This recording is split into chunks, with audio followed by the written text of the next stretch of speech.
My name is Sarah.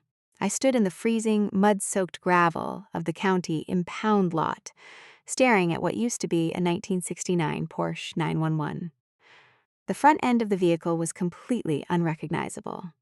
The iconic silver hood was crushed inward in a violent V-shaped accordion fold, pushed so far back that the engine block had partially sheared off its mounts.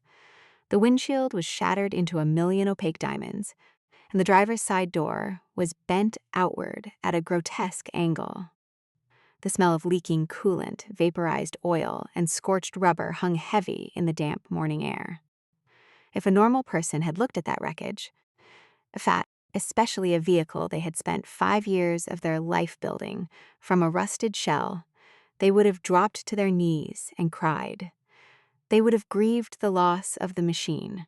They would have been overwhelmed by the emotional devastation of seeing their dream violently destroyed. I didn't cry. I didn't grieve.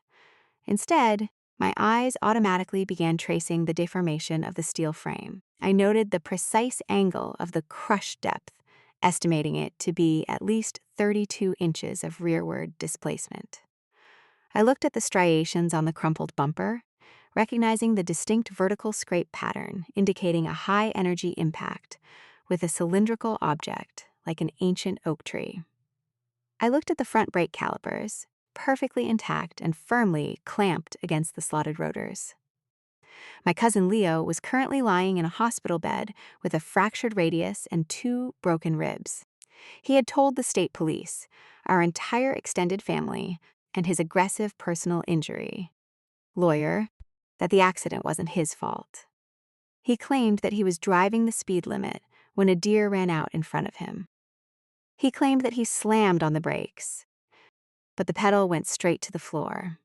He was telling everyone who would listen that I had built a mechanical death trap, that my negligence had almost killed him, and that he was suing me for $500,000 in medical expenses and emotional trauma.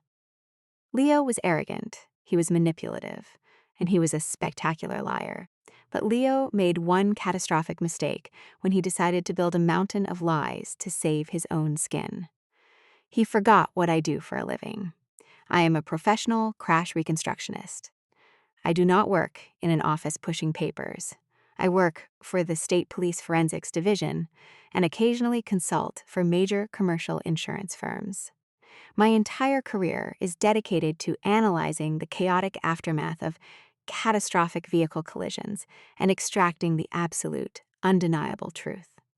When a semi-truck rolls over on an interstate, leaving multiple fatalities and millions of dollars in liability, I am the one they call. I read the road. I measure the yaw marks left by sliding tires to calculate the exact velocity of a vehicle at the moment of losing control. I analyze the drag factor of different types of asphalt. I calculate delta V, the change in velocity during an impact, to determine the precise kinetic energy absorbed by the human body. Most importantly, I am an expert in extracting telemetry from event data recorders, the automotive equivalent of a black box. In my line of work, I have interviewed hundreds of drivers who swore they were doing exactly the speed limit. They swore they had a green light. They swore the brakes failed. People lie out of fear.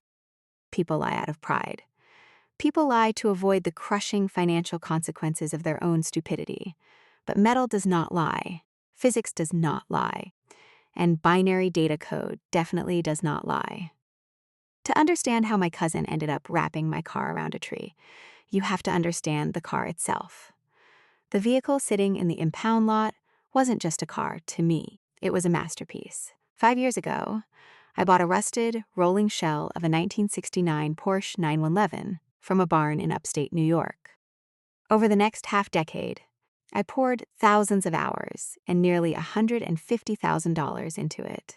It was a restomod, a classic vintage exterior hiding cutting-edge modern technology underneath. I hand-built the flat 6 engine. I upgraded the suspension to modern track specifications. I installed a state-of-the-art braking system with 6-piston calipers that could stop the car on a dime from 100 miles an hour. But because the car was appraised at nearly $300,000, my specialty insurance provider required a modern telemetry unit to be installed. So, hidden deep beneath the classic leather dashboard, wired directly into the engine management system, was a military-grade Bosch event data recorder. It was a tiny, indestructible silver box that recorded throttle position, brake pressure, steering angle, lateral g-forces, and vehicle speed at a rate of 100 times per second. Leo didn't know the box was there. When he looked at the car, he just saw a cool, vintage toy. He thought he was driving an analog machine from the 1960s, completely off the digital grid. He had no idea he was driving a rolling surveillance system. Leo was 28 years old, and he was the undisputed golden child of our extended family. My Aunt Marie, his mother, worshipped the ground he walked on. Leo was the kind of guy who failed upward his entire life. He dropped out of 2 different colleges, but my aunt always blamed the professors for being too harsh. He started 3 different businesses that all went bankrupt within a year, but my aunt always blamed the economy or his business partners. He had totaled 3 cars in his life, and every single time it was supposedly the fault of black ice, a blown tire, or another driver. Leo never took responsibility for his actions, because he was never forced to. The family always rallied around him, paid his legal fees, bought him a new car, and smoothed over his mistakes under the toxic guise of family sticks together. I was the outlier. I was the quiet, intense cousin who wore steel-toed boots, worked with heavy machinery, and spent my days analyzing fatal car wrecks. My aunt thought my job was morbid and unfeminine. She frequently made passive-aggressive comments at family dinners about how I should settle down and find a nice corporate job instead of playing with broken cars and dead bodies. The incident that started this nightmare occurred at our annual family reunion over the 4th of July weekend. My uncle owned a large, sprawling property in a rural, heavily wooded area of Connecticut. I arrived on a Saturday afternoon, pulling the silver Porsche into the gravel driveway. The car looked spectacular, the sunlight gleaming off the polished chrome and the immaculate silver paint. Almost immediately, Leo gravitated toward the car. He was drinking a craft beer, wearing an expensive linen shirt and a designer watch. He walked around the Porsche, running his hands over the fenders, whistling in exaggerated appreciation. "Wow, Sarah," Leo said, leaning against the doorframe. "You actually finished it. I didn't think you had it in you. This thing is gorgeous." "Thanks, Leo," I replied, tersely, locking the doors with the remote fob. I didn't want him leaning on the paint. "So, what's she got under the hood?" he asked, loudly enough to draw the attention of his friends and a few of our younger cousins. "She fast?" "It's a custom-built flat 6, I explained, keeping my answers brief. "It pushes about 400 horsepower, and the car only weighs 2,200 pounds. Yes, it's fast. It's actually a lot of car to handle if you aren't used to a rear engine layout." Leo scoffed, taking a sip of his beer. "Come on, Sarah. I've driven M4s. I've driven AMGs. I know how to handle a sports car. Toss me the keys. Let me take her for a quick spin around the block." "No," I said firmly. "My insurance policy only covers me as the primary driver, and the clutch is a heavy racing spec unit. It's not a car you just take for a joyride." Leo's smile faltered. He didn't like being told no, especially in front of an audience. He turned to his mother, who was sitting on the patio sipping a glass of white wine. "Mom, can you believe this?" Leo called out, adopting a wounded, victimized tone. "Sarah won't even let me take her car around the block. I just want to appreciate the work she put into it." Aunt Marie immediately stood up and walked over, her expression turning sour as she looked at me. "Sarah, don't be so selfish," Aunt Marie said, her voice dripping with condescension. "Leo is a car enthusiast. He just wants to take it down the road and back. We are family. You can't let your cousin drive it for 5 minutes? What's the point of having a nice car if you're going to hoard it like a dragon?" "Aunt Marie, it's a $300,000 custom build. I tried to explain, feeling the familiar, suffocating weight of family pressure closing in on me. It doesn't have traction control. It doesn't have stability management. If he hits the gas too hard in a corner, it will snap oversteer and spin out. Leo is an excellent driver, she snapped, crossing her arms. Stop acting like you're the only person in the world who knows how to operate a vehicle. Give him the keys, Sarah. It's the 4th of July. Don't ruin the family reunion by being stubborn. I looked around. Several of my uncles and cousins were watching, their expressions clearly indicating that I was being unreasonable. The pressure was immense. In our family, if you went against Aunt Marie, you were ostracized for months. You became the villain of every holiday dinner. Against every single professional and personal instinct I possessed, I reached into my pocket. I pulled out the keys. 10 minutes, I said, my voice hard and cold. I handed the keys to Leo. You do not take it on the highway. You do not turn off the local roads. And you do not push it past 4,000 RPM. The brakes are carbon ceramic. They need to be warm before they bite hard. Drive it like a grandmother. Leo snatched the keys from my hand with a triumphant, arrogant smirk. Relax, Sarah. I'm not going to scratch your precious little toy. He got into the driver's seat. He revved the engine aggressively, the loud, mechanical bark of the flat six echoing across the property, making me flinch. He dumped the clutch, kicking up a shower of gravel as he sped down the driveway, and turned onto the rural two-lane road. I stood in the driveway, a cold knot forming in the pit of my stomach. 10 minutes passed, then 20, then 30. I started pacing. I tried calling his cell phone, but it went straight to voicemail. Aunt Marie told me to calm down, waving her hand dismissively.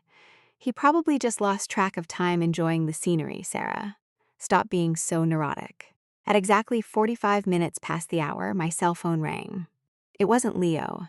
It was an unknown number. I answered it. Hello? Is this Sarah Vance? A stern, professional voice asked. Yes, I replied, my heart suddenly hammering against my ribs. This is Trooper Miller with the state police, the voice said. I'm calling regarding a 1969 Porsche registered in your name. We have a vehicle matching that description involved in a single car collision on Route 114. The driver, a Leo Vance, is currently being transported to the County General Hospital by ambulance. The ground seemed to drop out from underneath me. I didn't hear anything else the trooper said. I hung up the phone, grabbed my keys to my daily driver truck, and shouted the news to my aunt. The family reunion dissolved into instant chaos. When I arrived at the hospital emergency room 20 minutes later, Aunt Marie was already there, pacing the waiting room and sobbing hysterically into a tissue. My uncle was arguing with a nurse at the front desk. A doctor eventually came out and informed us that Leo was stable. He had a fractured radius in his right arm, 2 broken ribs from the seatbelt impact, and a mild concussion. He was incredibly lucky to be alive. They allowed us into his room. Leo was lying in a hospital bed, a cast already forming on his arm, a bandage strapped across his forehead. He looked pale and shaken. But the moment he saw me walk through the door, the fear vanished from his eyes, instantly replaced by a venomous, defensive anger. Before I could even ask if he was okay, he went on the offensive. You almost killed me, Leo screamed, his voice echoing loudly down the sterile hospital hallway. He pointed his uninjured left hand directly at my face. You built a death trap. I was driving down the road. A deer ran out, and I slammed on the brakes. I put my foot to the floor, Sarah, and nothing happened. The pedal went completely soft. The brakes failed. I stood frozen at the foot of his bed. I couldn't believe what I was hearing. Leo, that's impossible, I said softly, my mind reeling. I installed brand new Brembo 6-piston calipers. The brake lines are braided steel. I bled the system myself 2 weeks ago. There is absolutely no physical way the pedal went to the floor. Are you calling my son a liar? Aunt Marie shrieked, whirling around to face me. Her eyes were red and blazing with fury. She stepped directly into my personal space, pointing a shaking finger at my chest. He could have died. He is lying in a hospital bed with broken bones because you are an incompetent amateur who thought she could build a car in her garage. How dare you blame him? Aunt Marie, I'm not blaming him. I'm stating a mechanical fact. I tried to explain, trying to keep my voice calm in the face of her hysteria. I'm suing you, Sarah. Leo sneered from the bed, his voice dripping with malice. I'm calling a lawyer the second I get out of here. My arm is broken. I won't be able to work for months. I have emotional trauma. You neglected to maintain a dangerous vehicle, and you let me drive it. I'm going after your insurance, and I'm going after you personally for $500,000. I looked at him. I looked at the golden boy who had just destroyed a machine I had poured my soul into, and who was now attempting to destroy my financial future to cover up his own incompetence. I looked at my aunt, who was glaring at me as if I was a murderer. In that hospital room, surrounded by my toxic family, a profound shift occurred within me. The grief I felt for my car evaporated. The familial obligation I felt to keep the peace shattered into 1,000 pieces. I didn't yell back. I didn't argue. I didn't try to defend my mechanical skills. I just looked at Leo with the same cold, calculating stare I used when I looked at a fatal crash scene. Okay, Leo, I said quietly. If that's what happened, then that's what happened. I turned around and walked out of the hospital room. I didn't go home. I drove directly to the county impound lot, flashed my state police forensic credentials to the guard, and walked out into the freezing mud to look at the wreckage of my car. They thought I was just going to roll over. They thought they could bully me into a settlement. They thought they could lie their way out of this, just like they had lied their way out of everything else in Leo's life.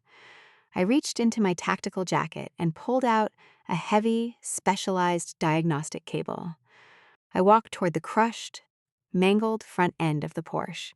It was time to ask the car what really happened. Have you ever had a toxic family member try to manipulate a situation to make themselves the victim after they destroyed something of yours? Did your family enable their behavior?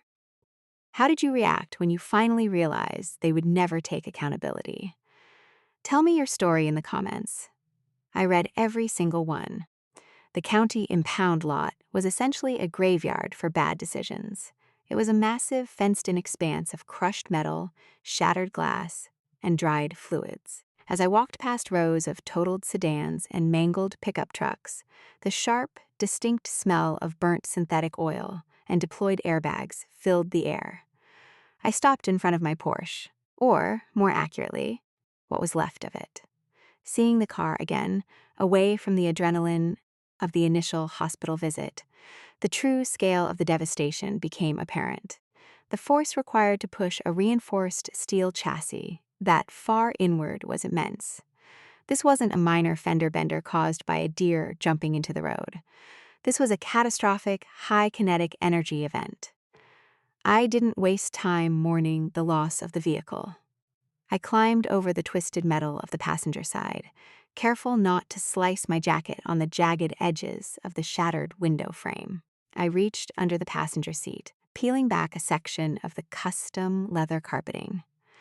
There, bolted directly to the floor pan and protected by a heavy steel casing, was the Bosch event data recorder. Because the car was a custom restomod, valued at nearly $300,000, my specialty insurance carrier had required the installation of this specific telemetry unit. They knew that a vehicle pushing 400 horsepower on a lightweight frame was a liability if it fell into the wrong hands.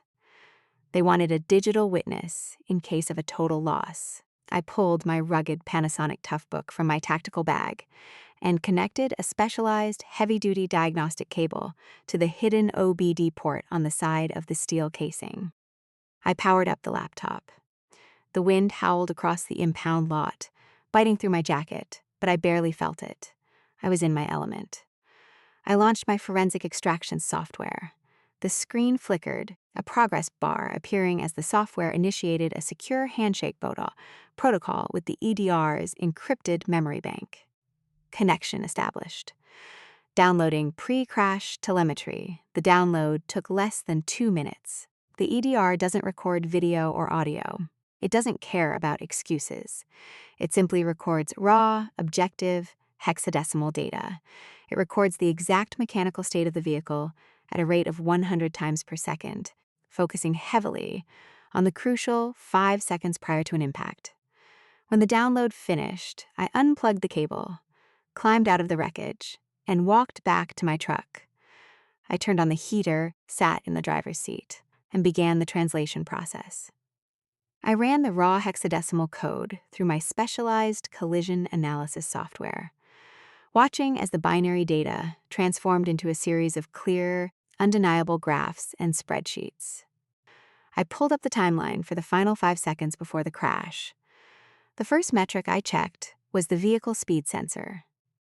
Route 114, the winding rural road where the crash occurred, had a posted speed limit of 45 miles per hour. At T-minus 5.0 seconds before impact, the Porsche was traveling at 112 miles per hour. At T-minus 3.0 seconds, the speed climbed to 118 miles per hour. I looked at the throttle position sensor. It was pegged at 100%. Leo wasn't just speeding. He had his foot completely buried into the floorboard. He was trying to find the absolute limit of the engine. Next, I looked at the steering angle sensor. This is often the most telling piece of data in distracted driving cases. When a driver is focused on the road, their steering inputs are smooth and deliberate. But Leo's steering graph looked like the jagged teeth of a saw. There were constant, erratic microcorrections. 2 degrees left, 3 degrees right, sudden jerks back to center. It was the classic, undeniable signature of a driver who was looking down at a cell phone, drifting toward the shoulder, and making panicked corrections to stay in his lane. Finally, I pulled up the brake pressure sensor. This was the core of Leo's entire defense. He had screamed in the hospital that the brakes failed. He had told his mother, the police, and a lawyer that he slammed on the pedal and it went soft. He claimed mechanical failure. At T-minus 5.0 seconds, brake pressure was 0%. At T-minus 3.0 seconds, brake pressure was 0%. At T-minus 1.0 second, brake pressure was 0%. Leo didn't touch the brake pedal. He didn't even lift his foot off the accelerator. He was traveling at nearly 120 miles per hour, looking at his phone, completely oblivious to the fact that the winding road was about to curve sharply to the left. At T-minus 0.4 seconds, the data showed a sudden, massive spike. The brake pressure went from 0 to 100% in a fraction of a second. The anti-lock braking system engaged immediately, the hydraulic pumps cycling perfectly to prevent the wheels from locking up. There was no brake failure. The Brembo calipers clamped down with thousands of pounds of force, exactly as I had designed them to do. But physics is unforgiving. When you are traveling at 120 miles per hour, you are covering 176 feet every single second. Leo had looked up from his phone, realized he was entirely off the road and heading straight for an ancient oak tree, and slammed on the brakes. But he only gave the car 0.4 seconds to react.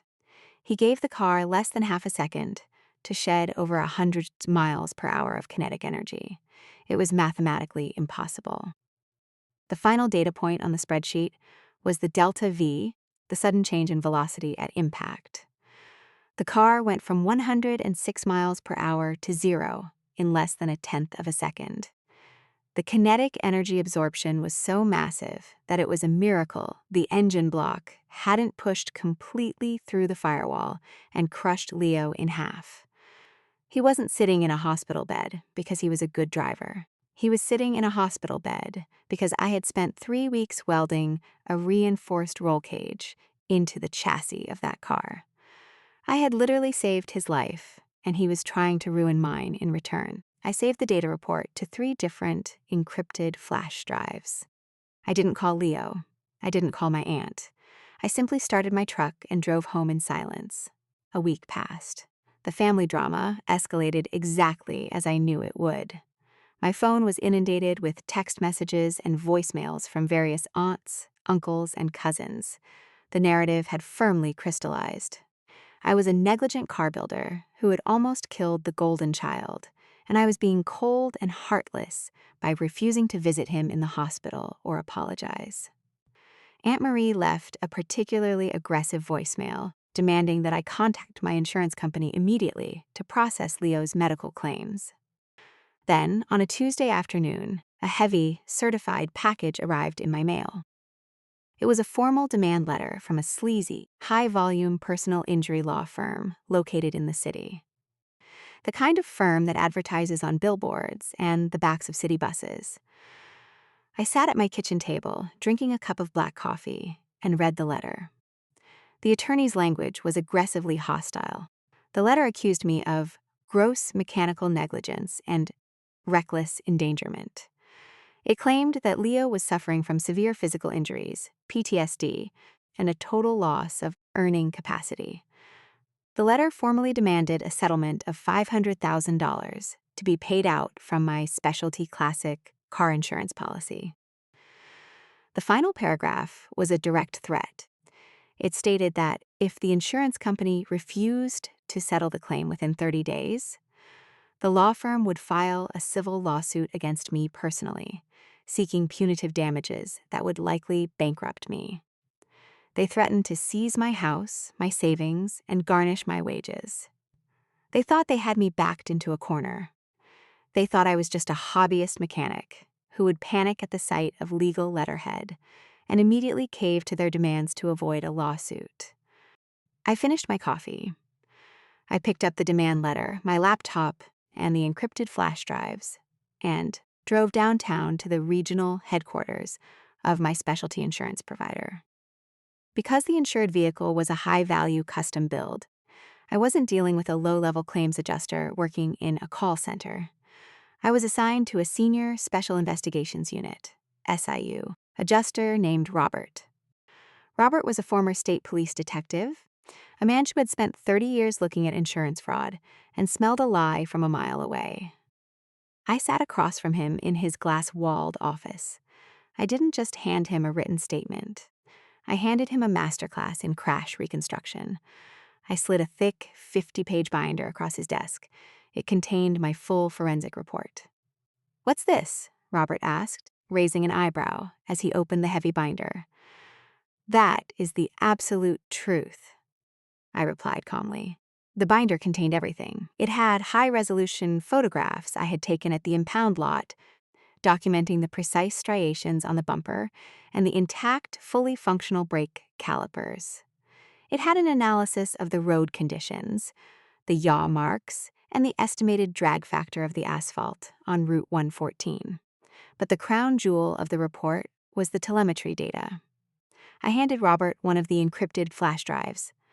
That drive contains the raw, unedited hexadecimal download from the Bosch event data recorder installed in the vehicle, along with the translated telemetry graphs. I explained, leaning back in my chair. My cousin's attorney is demanding $500,000, claiming total brake failure at 45 miles per hour. The data proves, conclusively, that the driver was traveling at 118 miles per hour, making erratic steering inputs consistent with cell phone use, and did not apply brake pressure until 0.4 seconds prior to impact. Robert stared at the graphs. He traced his finger along the throttle position line, his eyes widening slightly as he saw it pegged at 100%. He looked at the brake pressure line, seeing the sudden, desperate spike at the very last fraction of a second. He closed the binder slowly. He looked at me, a slow, grim smile spreading across his face. "You built the car and you pulled the data," Robert said, almost chuckling. He picked the absolute worst person in the world to try and scam. "Yes, he did," I agreed. "So, how does your company want to handle his demand letter?" Robert leaned forward, lacing his fingers together on the desk. Sarah, this isn't just a claim denial anymore. When someone submits a formal demand for $500,000 based on a fabricated mechanical failure, and we have hard, digital proof that they were driving at triple-digit speeds and acting with extreme recklessness, that elevates this from a civil dispute to a felony. Insurance fraud, I said quietly. Massive insurance fraud, Robert corrected. Not to mention the fact that his actions voided the liability coverage entirely. We are not paying him a single dime for his medical bills or his trauma. Furthermore, because he acted with gross criminal negligence that resulted in the total loss of a $300,000 asset we insure, my company is going to initiate a process called subrogation. I knew exactly what subrogation meant. In the insurance world, it is the nuclear option. It meant the insurance company was going to pay me the agreed value for the loss of my vehicle, and then they were going to legally step into my shoes and hunt Leo down to recover their money. They were going to sue him for the entire value of the car. We have an army of corporate lawyers who specialize in asset recovery, Robert said, his tone chillingly pragmatic. We will place a lien on his property. We will garnish his wages for the rest of his natural life. We will ensure that every single dime he ever earns goes toward paying off the $300,000 he destroyed. And we will be forwarding this entire dossier to the State Insurance Fraud Bureau for criminal prosecution. Robert paused, looking at me carefully. He's your cousin. Are you prepared for the family fallout this is going to cause? I thought about Aunt Marie screaming at me in the hospital. I thought about Leo sitting in his bed, looking me in the eye and lying to my face, perfectly willing to bankrupt me to save his own ego. I thought about the 5 years of my life, the sweat, the blood, and the passion I had poured into that car, all of it crushed against an oak tree because of a spoiled brat's arrogance. My family made their choice, I told Robert, standing up to leave. Now, they get to deal with the data. When someone looks you in the eye and tells a blatant lie to protect themselves, it is infuriating. But when you are holding irrefutable, digital proof of their lie in your hand, the anger often turns into a quiet, cold sense of anticipation. Have you ever had concrete proof against someone who was passionately lying to your face? Did you confront them immediately, or did you wait for the perfect moment to drop the evidence? Tell me your story in the comments. I read every single one. For the next 2 weeks, the silence from my end of the family was deafening. I didn't respond to the text messages. I didn't engage in the vicious, passive-aggressive arguments on the family group chat. I went to work, analyzed crashes, and let the massive multi-billion-dollar corporate legal machinery of my insurance provider do what it does best, prepare for war. My silence, however, was interpreted by my family as weakness. They assumed I had surrendered. They thought my refusal to fight back was an admission of guilt. Aunt Marie became insufferable. She began posting daily updates on her Facebook page about Leo's harrowing recovery. She posted pictures of his cast, writing dramatic paragraphs about how traumatic the accident was and how her poor boy was suffering from nightmares because of the faulty equipment he had been forced to drive. She even set up a GoFundMe page, aiming to raise $10,000 to help cover Leo's rent while he was unable to work. Leo, for his part, was soaking up the attention. He commented on the posts, playing the brave, wounded survivor. He told everyone that his lawyer was handling the situation and that they were expecting a massive settlement from my insurance company. Any day now. He had already started browsing online for a new, expensive truck he planned to buy with his impending windfall. He thought he had won. He thought he had successfully utilized the golden child playbook. Crash, cry, blame someone else, and wait for the money to roll in.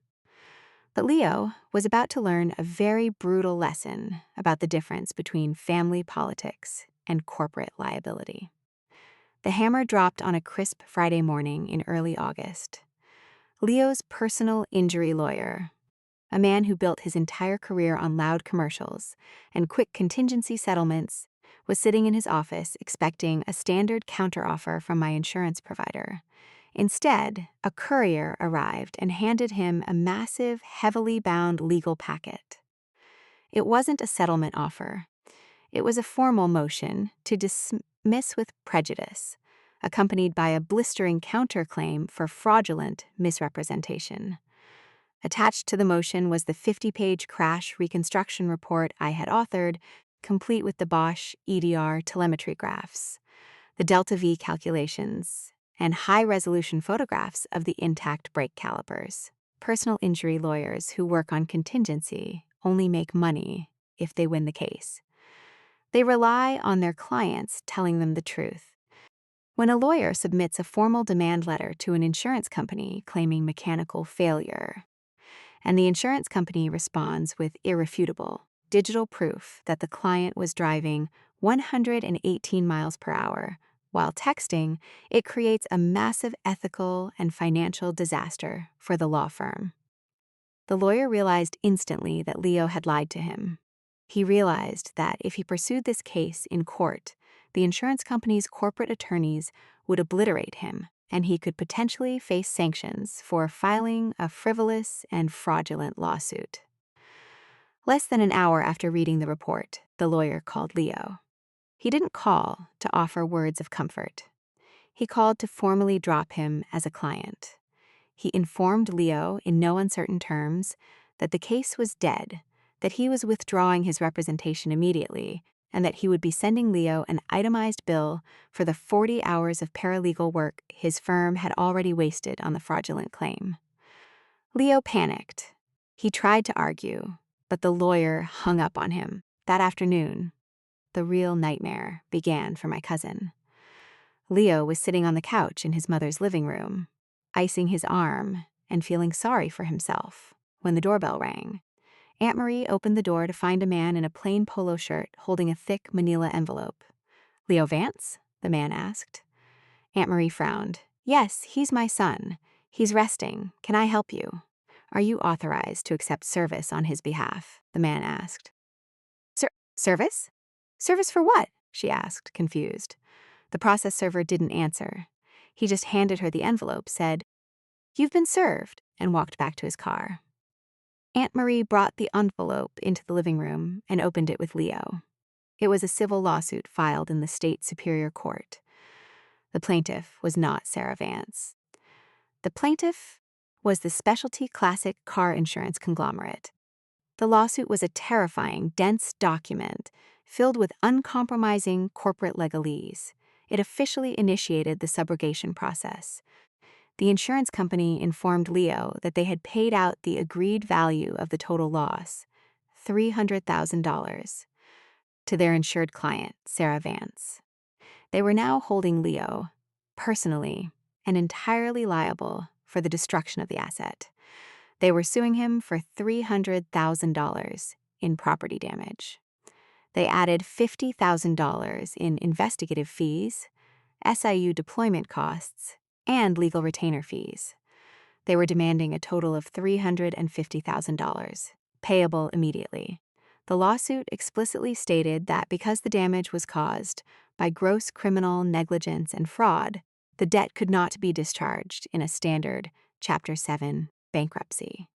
Leo read the number, $350,000. The color drained completely from his face. He looked at his mother, his hands shaking so violently he dropped the papers onto the coffee table. The illusion of the easy payday was gone, replaced by the crushing weight of a $500,000 anchor. 30 minutes later, my cell phone rang. It was Aunt Marie. I let it ring 3 times before I finally answered. "Sarah," she gasped, her voice entirely stripped of its usual condescension. She sounded completely terrified. "Sarah, you have to help us, please. We just got a lawsuit from your insurance company. They're suing Leo for $350,000. You have to call them and tell them to stop." I put my phone on speaker and set it on my kitchen counter, continuing to chop vegetables for my dinner. "I can't do that, Aunt Marie," I said calmly. I don't control the insurance company. But it's your policy, she cried, her voice cracking. You're the client. You have to tell them that this is a family matter. You have to tell them we can handle this internally. Leo doesn't have that kind of money. He works at a gym, Sarah. This will ruin his entire life. They'll take his wages forever. That sounds like a subrogation claim, I noted, feigning a mild, detached academic interest. Yes, corporate insurance firms are very aggressive when it comes to recovering high-value assets destroyed by negligence. Negligence? She screamed, the panic giving way to a brief flash of her old anger. It was an accident. The brakes failed. He told you the brakes failed. Aunt Marie, I said, my voice hardening, cutting through her hysteria. The brakes did not fail. The insurance company's Special Investigations Unit pulled the telemetry data from the car's event data recorder. Leo was driving 118 miles per hour. He was actively making steering corrections consistent with texting. He did not apply the brakes until 0.4 seconds before he hit the tree. He lied to you. He lied to the police, and he lied to a lawyer. There was a long, heavy silence on the other end of the line. I could hear her breathing, trying to process the fact that her golden child, the son who could do no wrong, had nearly killed himself because of his own profound stupidity. He wouldn't do that, she whispered, though the conviction was entirely gone from her voice. She knew I was telling the truth. She just didn't want to admit it. He did, I replied, and then he tried to sue me for $500,000 to cover it up. He tried to bankrupt me, Aunt Marie, and you supported him. You stood in that hospital room and called me a criminal. We were just scared, Sarah, she pleaded, pivoting back to the victim narrative. He was hurt. We weren't thinking clearly. Please, you have to fix this. Your family. We can figure out a payment plan. He can pay you back over time.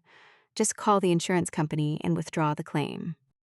I can't withdraw the claim, I explained, speaking slowly, as if talking to a child. The insurance company has already deposited $300,000 into my bank account. They bought the debt. The matter is entirely out of my hands. They own Leo now. They're going to take my house, Aunt Marie sobbed, the realization finally hitting her. He lives with me. They're going to put a lien on my house. Sarah, please. You should probably call a lawyer, Aunt Marie, I said, and maybe take down that GoFundMe page. It could be construed as wire fraud. I hung up the phone. But the insurance lawsuit wasn't the end of Leo's nightmare. It was only the beginning. Because the insurance company's SIU had uncovered evidence of severe speeding and potential fraud, they were legally obligated to share their findings with the local authorities. They forwarded the complete 50-page crash reconstruction report and the EDR data to the state police barracks that had handled the initial accident report. The State Police Forensics Division is a small, tight-knit community. The troopers who reviewed the file were the same troopers I worked alongside on a weekly basis. They knew me, they respected my work, and they absolutely despised drivers who lied on official police reports to avoid accountability. When Trooper Miller, the same trooper who had called me on the day of the crash, read the telemetry data, he didn't just file an addendum. He actively reopened the criminal investigation. 2 days after Leo was served with the civil lawsuit, a state police cruiser pulled into my aunt's driveway. Trooper Miller walked up to the front door, asked for Leo, and informed him that the original accident report was being amended.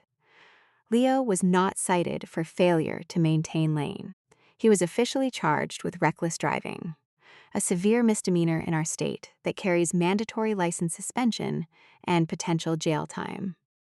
Furthermore, because he had provided a false statement to the responding officers regarding the mechanical state of the vehicle, he was charged with filing a false police report. They didn't put him in handcuffs in front of his mother, but they handed him a mandatory summons to appear in criminal court. Leo was trapped. He couldn't fight the criminal charges because the digital evidence was bulletproof.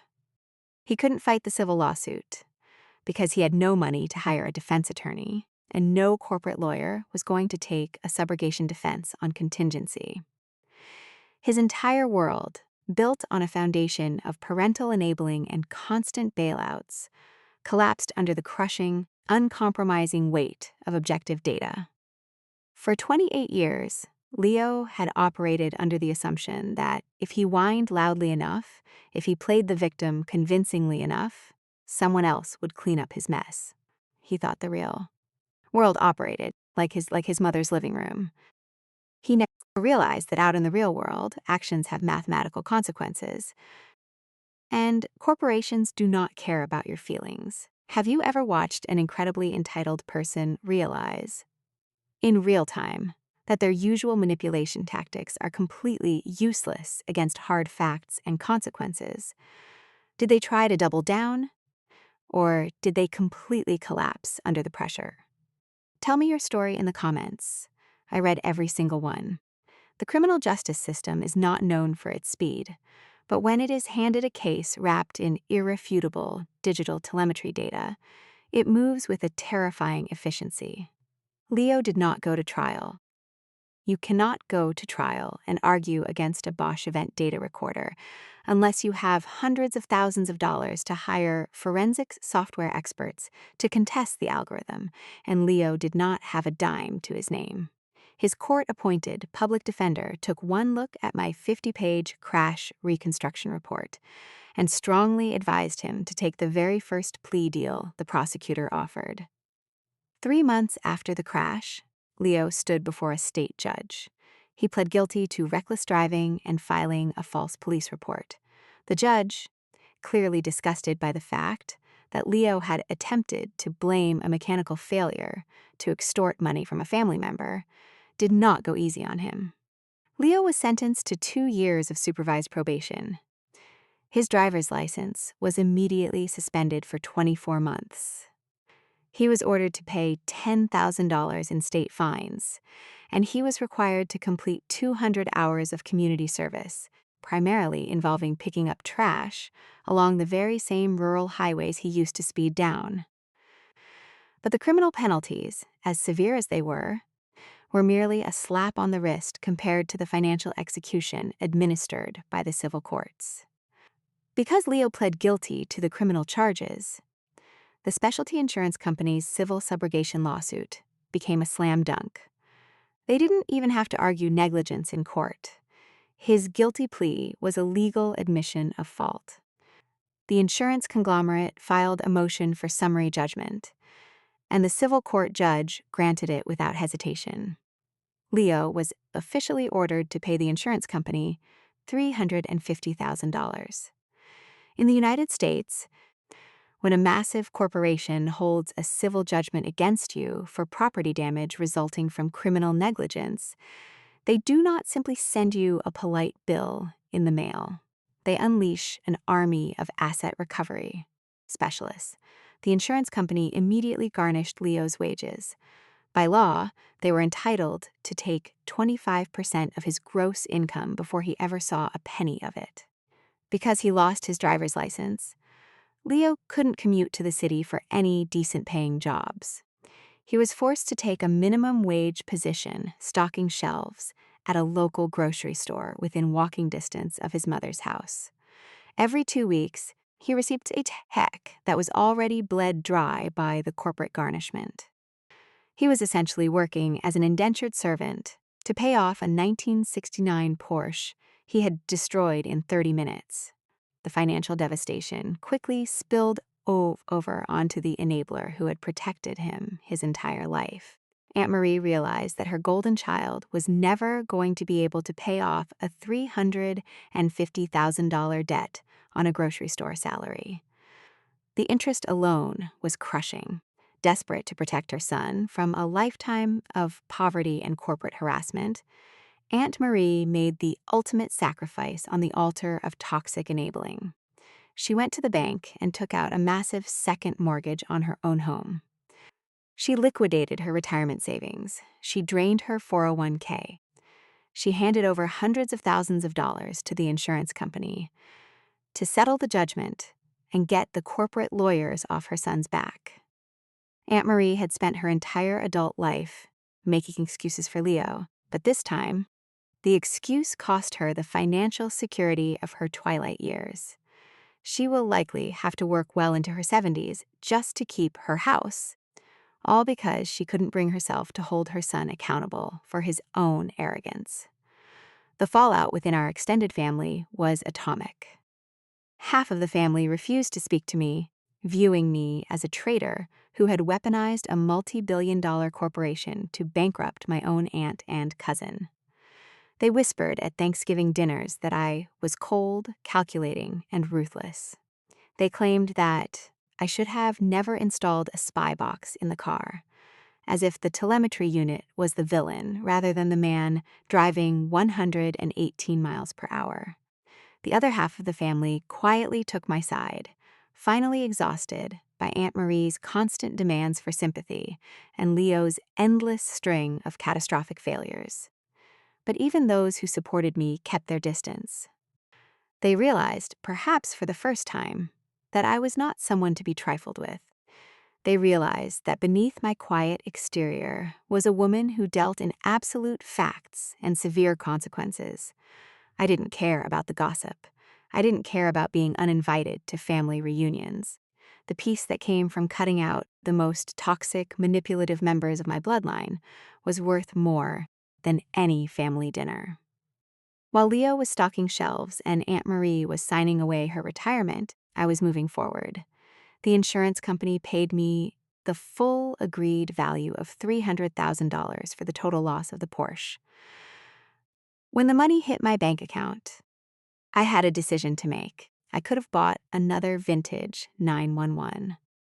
I could have spent another 5 years rebuilding a classic car from the ground up to replace the one Leo had destroyed. But looking at that much liquid capital, my perspective shifted. I didn't buy another car. I took the $300,000 and used it as a massive cash down payment on a commercial warehouse on the outskirts of the city. I bought 2 heavy-duty hydraulic lifts. I bought professional-grade diagnostic equipment, a massive compressed air system, and a suite of CNC machining tools. I quit my job with the State Police Forensics Division. I opened my own business, Vance Forensic Reconstruction and Custom Fabrication. I split my time between consulting as a high-end private expert witness for major insurance trials and building 6-figure restomod vehicles for wealthy clients who wanted classic aesthetics with modern reliability.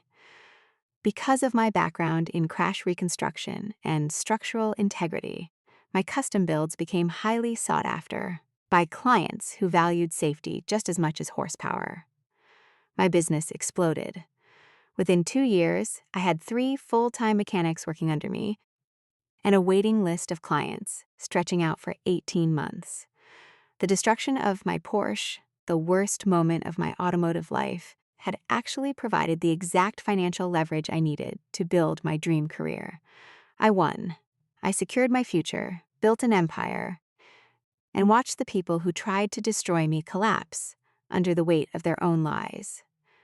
But I know the story leaves a bitter taste for some people. The cost of my victory was the permanent destruction of my family. I haven't spoken to Aunt Marie or Leo in years.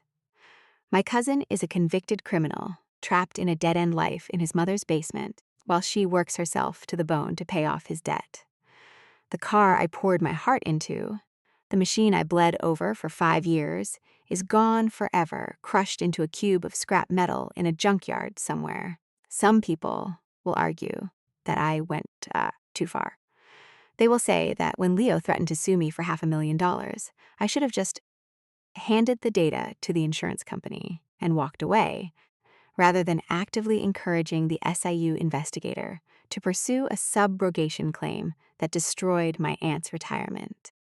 They believe that family, no matter how toxic, deserves a baseline level of mercy, and that unleashing the full, merciless power of a corporate legal department on a relative crosses a moral line.